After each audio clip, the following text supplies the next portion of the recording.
కింద కూడా మొత్తం ఒక షెల్ఫ్ అంతా అవార్డ్స్ తో నిండిపోయింది. ఇంకా చాలా ఉన్నాయండి. మా ఊర్లో ఉన్న అవార్డులు ఉన్నాయి, మా ఇంట్లో ఉన్న అవార్డులు ఉన్నాయి. ఇది ఆఫీస్ లో ఇవన్నీ ఒకటి పెట్టేవండి. So this are like there to be a time where 150 days 100 days 50 days అలాగే ఉండేయండి షూటింగ్ సినిమాలు. So I think majority of నా తక్కువే ఉంటాయి, 4-5 ఉంటాయి. మొత్తం అంతా మా నాన్నగారిదే ఉంటుంది అండి. ఆ షెల్ఫ్ మొత్తం మీరు చూస్తే నాన్నగారి ఎక్కువ అవార్డ్స్ ఉంటాయి. అవును. సో ఎక్కువ టైం షూటింగ్ కంటే ఇంట్లో కంటే ఇక్కడే ఎక్కువ టైం స్పెండ్ చేస్తారంట, అంటే ఇంటికంటే ఇక్కడ గెస్ట్ హౌస్ లో? అంటే తక్కువేనండి, ఇక్కడ తక్కువేనండి. I only come and have sittings అండి. Otherwise 90% I'm at home only అండి. నాకు అంటే లేజీ పర్సన్ అంటారు అండి, అలాగా. అంటే షూటింగ్ లేదు, ఇవాళ మీటింగ్స్ లేవంటే ఇంకా ఇంట్లోకి వచ్చిన హోమ్ థియేటర్లో గేమ్స్ ఆడుకుంటుంటానండి, లేదంటే వాచ్ మూవీస్ అంతే. సో ఆఫీస్ అంటే జనరల్గా ఎనీ ఫార్మల్ మీటింగ్స్ కానండి, anyone wants to meet me or any projects గురించి డిస్కస్ చేయడానికి, లేకపోతే కథలు చెప్పడానికి వచ్చినప్పుడు always use to come here అండి. అండ్ కమింగ్ టు ఆ ఒకటి అడక్కు, ఇది మేము రాజేంద్ర ప్రసాద్ గారి సినిమా ఒకటి చూసాం, ఆ ఒకటి అడక్కు. కానీ అది వేరు ఇది వేరు అనిపిస్తుంది చూస్తుంది. ట్రైలర్ చూసి మీరు చెప్పేస్తున్నారు క్లియర్గా, పెళ్లి కోసం జరిగే ఒక కాన్సెప్ట్. ఇన్ని రోజులు నరేష్ గారు ఎప్పుడు కామెడీ ఫిల్మ్ చేస్తారు, వరుసగా ఒక 4-5 years నుంచి సీరియస్ సబ్జెక్ట్సే పట్టుకుని ఉన్నారు. సడన్ గా కామెడీ ఫిల్మ్ చేస్తున్నప్పుడు కూడా మీకు క్వశ్చన్స్, సడన్ గా మళ్ళీ కామెడీ ఫిల్మ్కి వచ్చారేంటి అని క్వశ్చన్స్ కూడా వస్తున్నాయి కదా? లేవండి, I think everyone is more excited. ఎందుకంటే ఐ థింక్ ఆఫ్టర్ మహర్షి, సిల్లివెల్ was my last comedy film అండి. దాని తర్వాత మహర్షి, దాని తర్వాత నాంది, మారేడుమిల్లి ప్రజానీకం, దాని తర్వాత ఉగ్రం అండి, నా స్వామి రంగ, అన్ని సీరియస్ సినిమాలు అవ్వటం, దాదాపు మధ్యలో కోవిడ్ 2 సంవత్సరాలు రావటం. So I think after 6 years I'm back into my comedy and everyone is like, అంటే నాకు బేసిక్ గా అల్లరి నరేష్ అంటే ఫస్ట్ మీకు గుర్తొచ్చింది కామెడీ గుర్తొస్తుంది. అంటే చాలా మంది అదే అంటారు. చాలా మంది ఈ సినిమా అనౌన్స్ చేసినప్పుడు అయితే ఫస్ట్ చాలా మంది వెరీ ఎక్సైటెడ్ అంటే coming back to comedy, where నా స్ట్రెంగ్త్ మీ స్ట్రెంగ్త్ ఉంది.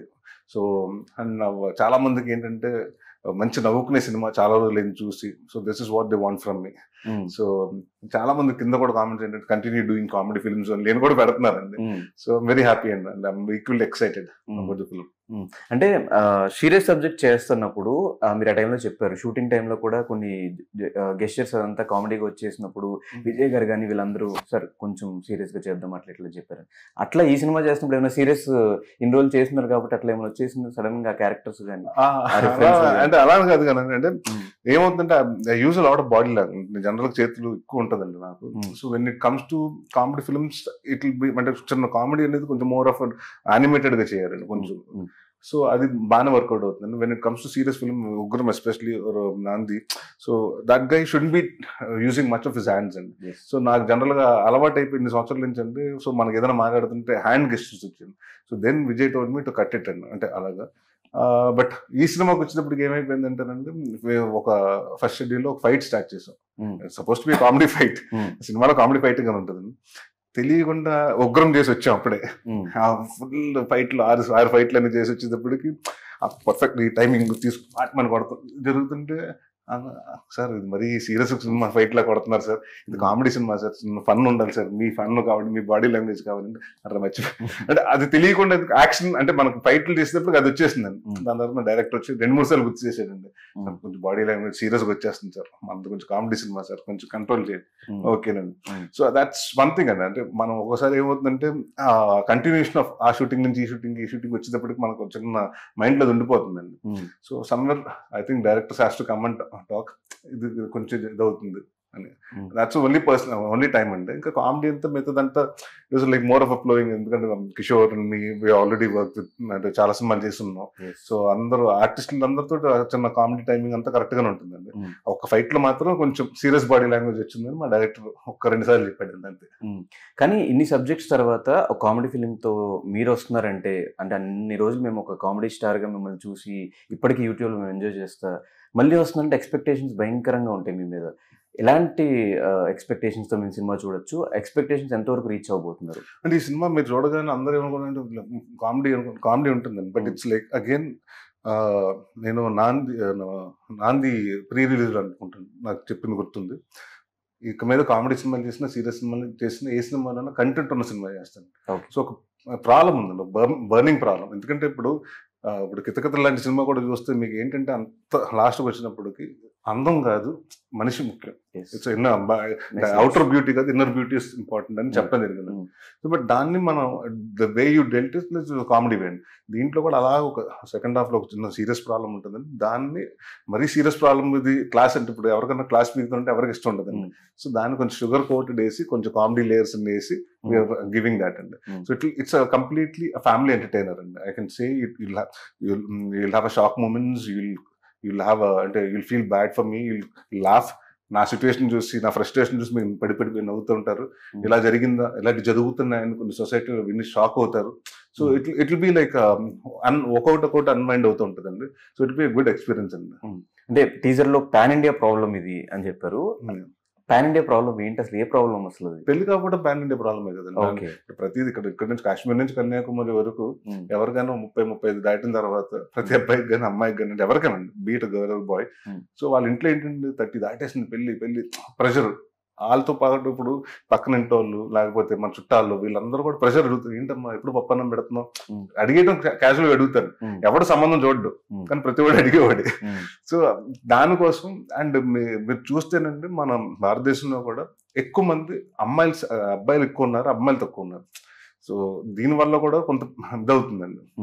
సో ఒక ఏజ్ దాటేసిన తర్వాత చాలా మందికి అంటే నేను చూసిన ఇండస్ట్రీలో నేను చూసిన చాలా మంది డైరెక్టర్స్, అసిస్టెంట్ డైరెక్టర్స్ని అడుగుతూ ఉంటాను, మీ మ్యారేజ్ ఏంటంటే అవ్వలేదంట. ఎందుకంటే లేదండి సెటిల్ అయ్యి చేసుకుంటాను. సెటిల్ అంటే ఏంటంటారు, లేదు నేను డైరెక్టర్ అయ్యాక సెటిల్ అయ్యాక హిట్ కొట్టాక చేసుకుంటాను.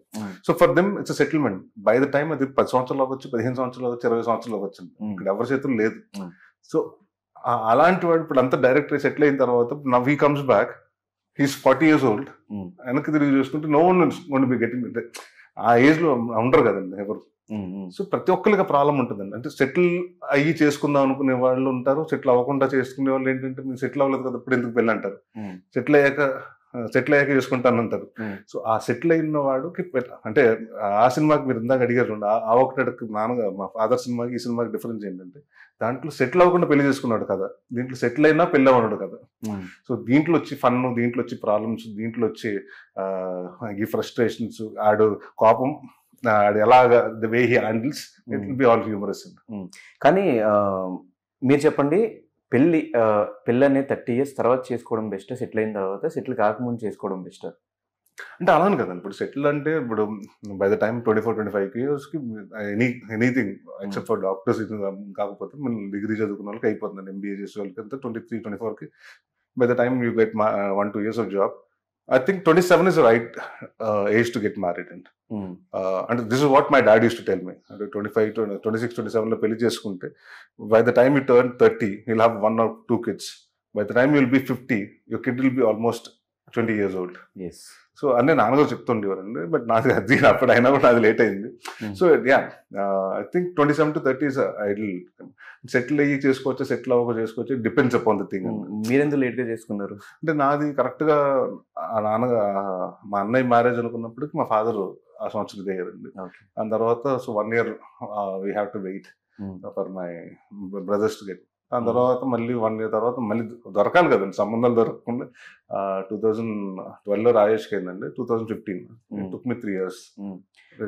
బట్ నేను ఇండస్ట్రీలో వచ్చిన తర్వాత చూస్తున్నప్పుడు ఇండస్ట్రీలో ఎవరున్నా వాళ్ళందరూ 30 తర్వాత చేసుకున్నారు. ఆ క్యాలిక్యులేషన్స్ అని నాకు అర్థం కాలేదు. అదే మారిపోయినాయండి. అంటే ఇప్పుడు నేను కూడా మా మదర్ అడుగుతుంటే ఆ వరుసగా సుడిగాడి తర్వాత హ్యాడ్ ఫ్లాప్స్ ఉండే, 2012 తర్వాత హ్యాడ్ ఫ్లాప్స్, వరుసగా ఫ్లాప్స్ ఉంటే మా మదర్ వచ్చి ఇప్పుడు ఎందుకు అసలే ఫ్లాప్ ఉన్నాను, ఇప్పుడు పెళ్ళేంటి అంటే మరి ఇన్ని సంవత్సరాలు హిట్లో ఉన్నావు కదా అప్పుడు చేసుకోలేదు ఏంటంటే. So the thing is like you just need to postpone it అండి. ఎవరికి I think every guy wants to be single అండి, or anyone wants to get guy or girl, వాళ్ళకి సింగిల్ గా ఉండాలనుకుంటారు. బట్ ఇక్కడ ఏంటంటే అడిషనల్ ప్రెషర్స్ ఉంటాయి, family, వీళ్ళు, సొసైటీ అన్ని.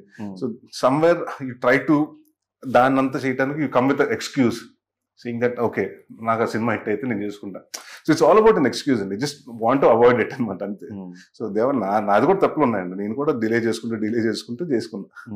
మీరనే చాలా మంది ఉన్నారు ఇండస్ట్రీలో, ప్రభాస్ గారు కానీ చాలా అలానే. అదేనండి అప్పుడు 21-22 years లో చేసుకోవాలి అని అనుకునేవారండి. నవ్ థింగ్స్ బికమ్ మోర్ ఇది కదండి. అంటే ఒకప్పుడు 30 దాటిన తర్వాత 30 దాటేసిన అనేవారు. ఇప్పుడు now it's become a very common thing అండి. 30 తర్వాత పెళ్లి అవ్వడం చాలా సొసైటీలో it's become a very common thing అండి.